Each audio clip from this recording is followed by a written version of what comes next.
Festival Salvaje es un festival itinerante organizado por la librería Salvaje Federal en colaboración con centros culturales, municipios y gobiernos provinciales.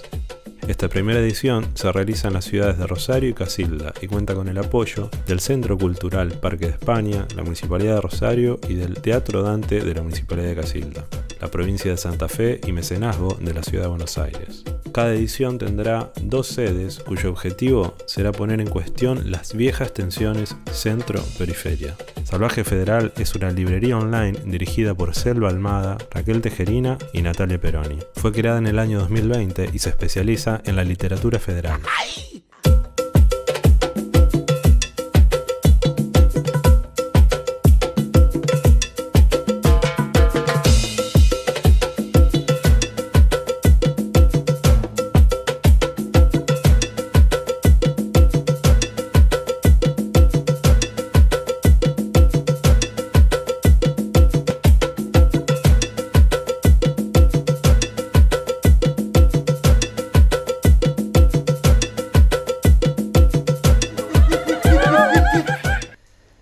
Bueno, yo nací en San José, que es un pueblo que está ahí a 10 kilómetros. A los 2 años me mudo a Colón con mi viejo, con mi vieja. Entonces mi infancia transcurre tanto en San José como en Colón, parte materna en San José, parte de padre en Colón. Y fue una vida bastante en la calle, bastante tranquila, mucho vagar hasta la tardecita, como esas cosas de pueblo que uno tiene, o sea, jugar a la pelota en la calle, andar en bici todo el día. La verdad que fue una crianza y una infancia, sobre todo bastante enriquecedora para lo que vino después, en cuanto a material también, últimamente autobiográfico para la literatura que después fue surgiendo, ¿no? Porque uno sin querer después de esas cosas siempre toma mucho. Así que sí, fue una infancia muy fresca, digamos, en ese sentido. Bueno, es muy interesante en ese sentido porque es un poco de mucha gente, ¿sí? De muchas personas que tienen roles en ese sentido anecdóticos. Tanto mi abuela en su momento, cuando yo era por ahí un poquito más grande, que tenía otra forma de comunicarme con mis mayores. En ese sentido fui entendiendo un poco quizá y captando lo que era la idiosincrasia del pueblo a través de esos cuentos por ahí, tanto de mi abuelo, de mi abuela, como de mis propios padres, de la juventud, captando un sentido, el sentido más genuino, ¿sí? De la vida del pueblo. Pero en general, o sea, el narrador de infancia fue un poco de todo, de tíos, de escuchar muchas veces, porque de chico uno siempre está con la oreja medio atenta a muchas cosas, ¿sí? Por lo menos en mi caso era siempre captar esas charlas indirectas que se daban, que no eran necesariamente hacia mí, sino que escuchar por ahí ciertos chusmeríos o ciertas experiencias muy personales de personas que después, como te decía anteriormente, uno hace uso de eso porque justamente es crear y reconstruir ese universo en el que uno creció, después basárselo para la escritura y para la literatura de uno es como que uno lo retrotrae otra vez y surgen cosas muy interesantes desde lo que uno escuchó o de lo que uno puede recordar en base también a lo que después puede ficcionalizar, digamos. Yo no tuve una familia muy lectora. Por ahí sí, mi abuela, que venía más del palo del teatro, en el sentido de lo artístico, ¿no? De esa cierta libertad en el pensamiento, una forma más bien artística de la percepción, de cuestiones de consumo también, ya sea del mismo teatro o de cine. Pero literatura estrictamente no, la verdad que no he tenido una familia muy lectora y muy literaria. En cuanto a la escritura en sí mismo, Sí recuerdo que cuando era chico jugaba mucho a tener mi propia banda de música con mi primo, mi hermano, era un juego que teníamos. Y escribir las letras de esas canciones fue como lo primero, ¿sí? Que uno escribió así, o sea, que se puso a escribir en papel y a generar como una inventiva en base a eso, con la intención justamente de que sea una letra de una canción. Y, y eso creo que fue el primer ejercicio, ¿sí? Estrictamente de escritura. Después, por supuesto, en la adolescencia, por ahí algunas cuestiones, me acuerdo que tenía un blog y también escribía en el blog, es como que fui adaptando esos recursos por ahí más modernos o más de la edad, pero lo primero fue eso, fueron como canciones medio infantiles, pero eran escritura al fin. Y la primera lectura, yo recuerdo que una profesora del secundario, hasta entonces yo, digamos, había leído lo que nos daban en la escuela, que muchas veces quedaban inconclusas esas lecturas por cuestiones de tiempo, lo que fuere, pero la primera lectura a fondo, el primer goce literario incluso fue El espejo africano, que Liliana Godot, que me lo dio una profesora de lengua. También, no recuerdo si fue para un ejercicio en particular o siempre una intención de divulgación de lectura, pero fue lo primero que a mí me hizo entrar en ese mundillo, porque después de eso, sí, vinieron lecturas por ahí de descubrimiento, ¿no? En su momento fue algún libro de Harry Potter o de Stephen King, cosas que uno va después eligiendo por cuenta propia de lo que va conociendo, de lo primero que conoce, y con el tiempo, por supuesto, uno se pone un poco más criterioso quizá, ¿sí? Le quiere otro tipo de lecturas, pero la primera que yo dije, bueno, esto me gusta, disfruto de leer y no pienso más nada, fue con ese libro, con El espejo africano. Para esta novela, para mi primera novela, Este será mi pésame, pasé por varias formas, por varias rutinas. En su momento yo la comencé estando así en Colón, después cuando me mudé a Buenos Aires para estudiar, tenía otros horarios por una cuestión de cursada, después por una cuestión de trabajo. Normalmente siempre fue de mañana, temprano, 6, 7 de la mañana, quizás hasta el mediodía, ¿sí? Era ese rango horario.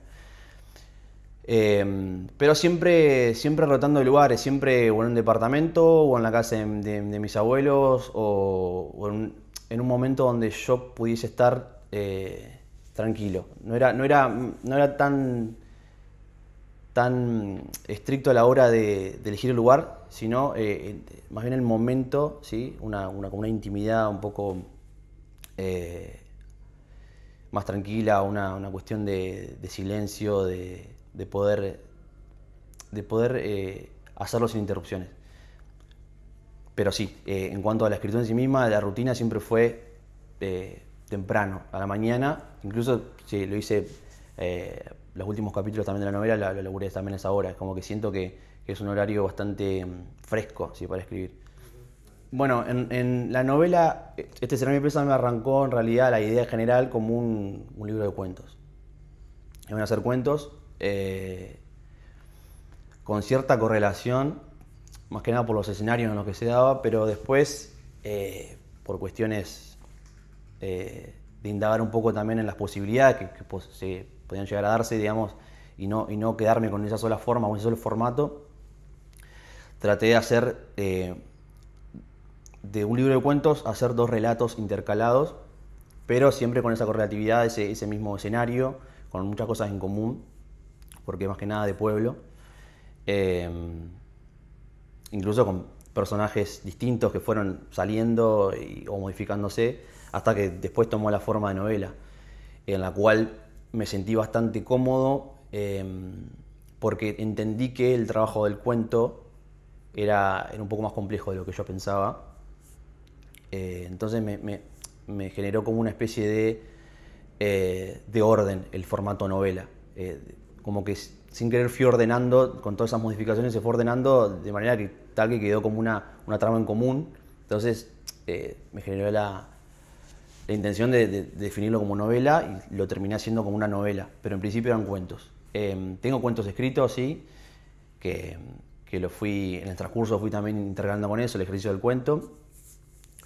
Y bueno, y poemas muy pocos, fueron como experiencias, experimentos, mejor dicho, muy lentamente, pero sí, el género que hasta ahora que más cómodo me queda a mí es la narrativa en prosa de novela, por una cuestión de desarrollo, ¿sí? Me interesa mucho el desarrollo y el espacio que te crea la novela, la libertad de cancha que te da para jugar con varias cosas, con varios recursos.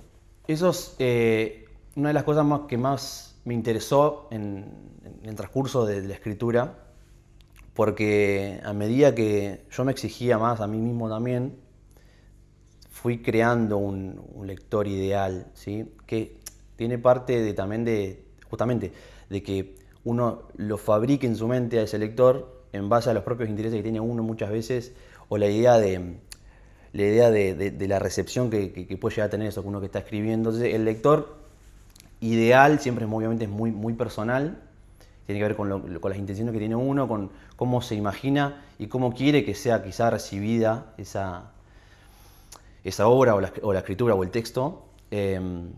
Pero sí, de alguna forma siempre hay un lector X que uno lo va, incluso capaz que no le pone cara, o sí, pero es como que lo va formando a medida que uno también se forma como escritor. Las exigencias que se le ponen a ese posible lector también se las pone uno para poder llegar a ese posible resultado que uno está buscando, ¿sí? Porque es muy interesante eso de escribir para alguien que en realidad no existe. O sea, es como un posible lector y es una posible recepción de lo que uno está haciendo. Y también ayuda a generar un orden. Porque una vez que uno crea ese lector, también es como que ya lo caracteriza y sin querer terminas escribiendo para ese lector. O sea, es como que ya está formado, entonces bueno, ya listo. Son las formas que yo estoy buscando para ese lector porque es una especie de alguien que uno se creó y sin querer termina volcándose exclusivamente para la posible recepción de eso, de ese imaginario. Yo siempre pensé que no hay, digamos, una fórmula muy clara a la hora de formar / enseñar, ¿sí?, la escritura. Me parece que son dos cosas también distintas, porque la formación en este sentido me parece que va más de algo de uno para uno, ¿sí? La enseñanza ya es una intervención de alguien más, pero la formación en sí misma con uno es en base a las lecturas.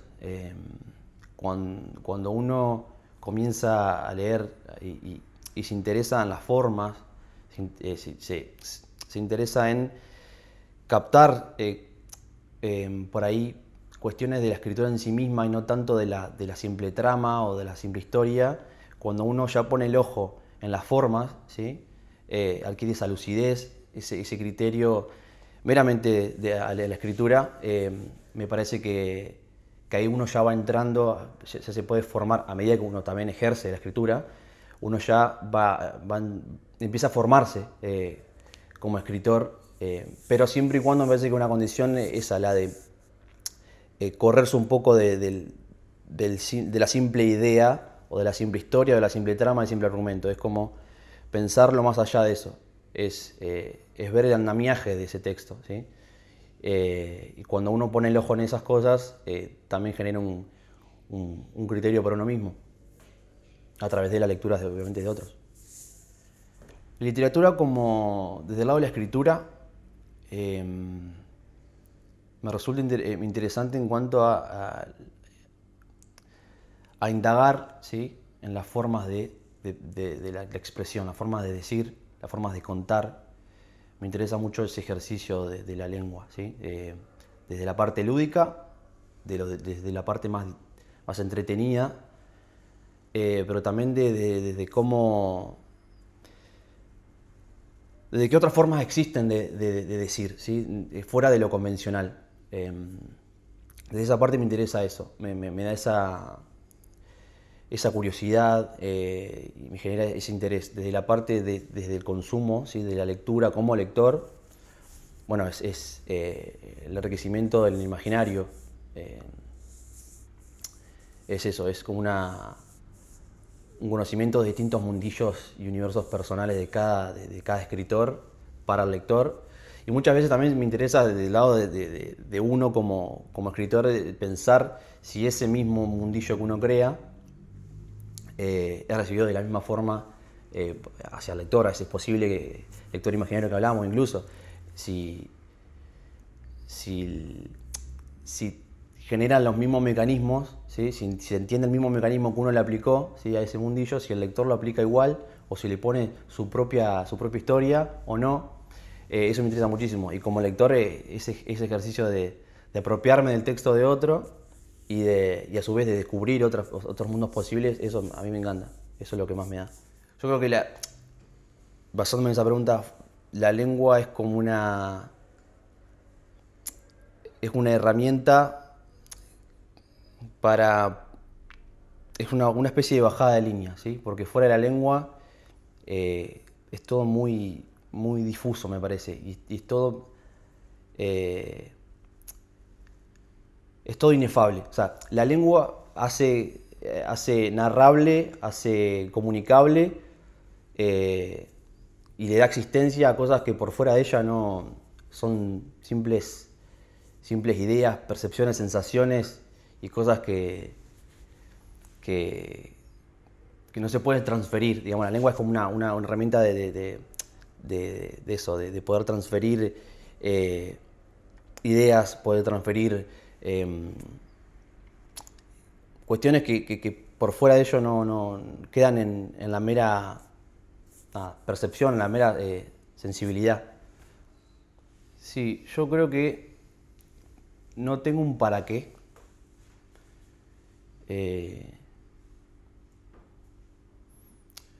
Si vamos a la funcionalidad, así, a secas, muchas veces yo pensaba antes, ¿sí? que escribía para publicar. Escribía para mostrar, escribía para contar, ¿sí? Para otros.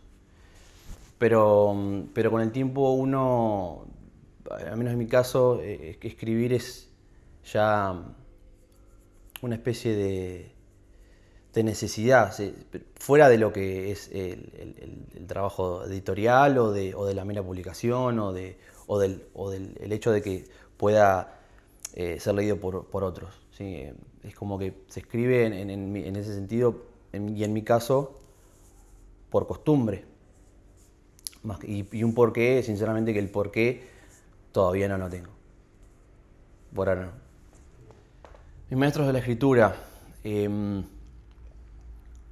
Bueno, en un comienzo me fascinó mucho, no tanto como escritor en sí mismo, sino como pensador, ¿sí? Pensador de la literatura o pensador de la escritura y generar criterio, Ricardo Piglia, ¿sí? En su momento, sus textos críticos sobre todo, su lucidez, una lucidez me parece increíble. Y a la hora de la escritura en sí misma, ¿sí? del producto, Saer me parece fascinante porque, por esto que hablamos anteriormente, que indaga mucho en las formas. Y aprendí mucho de Saer en el sentido de darte el tiempo para narrar, ¿sí? Que la escritura no esté... Que la escritura se dé el tiempo de narrar lo que tenga que narrar, ¿sí? Y que aplique las formas que tenga que aplicar. Las pausas, las extensiones, incluso las figuras retóricas. Hay una cierta libertad en ese sentido que a mí me fascinó. O sea, formas que escapaban a las formas comunes o que quizá encontraban en la mayoría de los escritores. Ahí fue como un punto y aparte, ¿sí? Era como otra forma de ver la escritura para mí. Yo creo que lo más importante de eso es que el propio escritor se mantenga genuino, ¿sí? Se mantenga incluso interesado en lo que hace. Justamente este ejemplo de las cuestiones editoriales, de los tiempos, de las entregas, de tener tiempo, ¿no?, de escribir, eso es muy particular en cada caso, pero mientras el escritor sea fiel a su propia búsqueda, ¿sí?, y encuentre sus momentos, más allá de las demandas, parece que el oficio de la escritura y de los escritores y de las escritoras se va a mantener fresco, ¿sí?, mientras no esté ligado a todas estas cuestiones del dinero o el tiempo editorial, o de la mera obligación, o incluso de la banalidad de la fama. Cualquiera puede ser el caso. Me parece que mientras se mantenga esa idea genuina de un comienzo, de la idea que dio puntapié a que alguien se ponga a escribir por mero gusto, por mero goce, por mera indagación estética, mientras se mantenga eso, el oficio, la profesión se va a mantener fresco. Una vez, la verdad no recuerdo dónde, pero leí creo que era en una entrevista, en un diario, tampoco recuerdo quién, pero sé que me quedó el hecho de que alguien escribe, uno es escritor, o mejor dicho, te das cuenta que estás metido lleno en la literatura y en la escritura cuando escribís incluso mentalmente y te narrás tu propia vida vos mismo. Eso de escribir o solamente cuando uno se sienta a tipear, me parece que es el ejercicio común.